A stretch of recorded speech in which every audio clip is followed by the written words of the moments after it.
BBC News with Justine Green. President Biden has said aid isn't getting into Gaza fast enough as Israel's bombardment of the Palestinian territory continues. 8 more aid trucks have been able to cross the Rafah crossing with Egypt to provide desperately needed supplies. But UN aid workers say their operations will stop shortly without urgent deliveries of fuel, which Israel has blocked, saying it could end up in the hands of Hamas.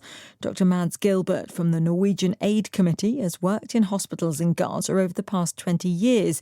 He's currently in Egypt trying to get into the territory. Even if the bombing stopped right now, there is an immense need for supplies, for fuel, for water, for drugs, and for medical teams. Don't forget that the medical teams in Gaza, the Palestinian teams, have been working now under immense pressure for more than 2 weeks. They are completely outworn and exhausted. Israel's foreign minister has denounced the UN Secretary-General. Antonio Guterres told the Security Council that the Hamas attack on Israel did not happen in a vacuum. The Palestinian people have been subjected to 56 years of suffocating occupation.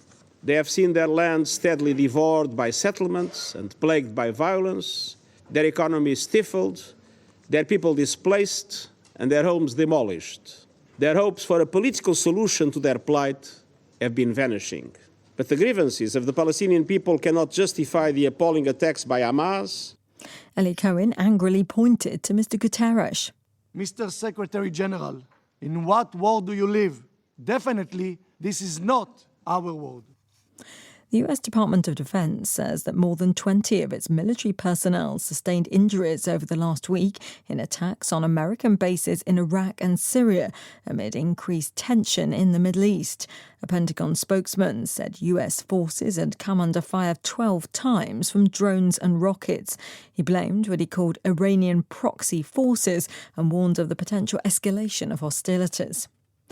US Republican Congressman Tom Emmer has dropped out of the race to become Speaker of the US House of Representatives just hours after being nominated. David Willis reports. In the latest round of secret balloting, the House Majority Whip Tom Emmer emerged as the new favourite, but abruptly withdrew from the race when it became clear that he too was unable to secure sufficient support from party members to win a vote on the floor of the House. Mr Emmer's support for same-sex marriage and military aid to Ukraine had alienated him from some of his more conservative colleagues, and he earned the displeasure of Donald Trump after voting to certify Joe Biden's victory in the 2020 presidential election. World news from the BBC. Meta, the parent company of Facebook and Instagram, has been accused of misleading the public about the risks of using social media and contributing to a mental health crisis among young people. The claims were made in a federal lawsuit announced by a coalition of dozens of US states. They say the company used addictive features on Facebook and Instagram to keep young users logged in for longer and repeatedly coming back. A federal judge in Canada has approved the country's largest ever compensation of Indigenous families who suffered racial discrimination at the hands of the child welfare system. They'll receive a settlement of nearly $17 billion. Kat Wiener reports. In 2019, the Canadian Human Rights Tribunal found that the services provided by the country's welfare system to First Nations children, especially through the foster care system, were chronically underfunded and discriminatory. Despite making up less than 10% of Canadian children, Indigenous children account for more than half of those in foster care. The decision comes as Canada attempts to come to terms with historic injustices against Indigenous children. In recent years, hundreds of unmarked graves have been found at residential schools where First Nations children were forcibly placed up to as late as the 1990s. Weather officials in Bangladesh say a cyclone has started making landfall in the south.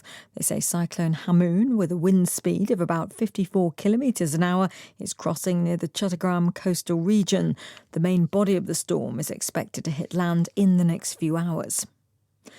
The Vatican has announced the resignation of a Polish bishop whose diocese in the south of the country has been rocked by scandal. No reason was given by the church for the departure of Bishop Grzegorz Kazak, but local media have linked it to a sex orgy at a priest's house at which a male prostitute collapsed. The church said it would not be tolerated. BBC News.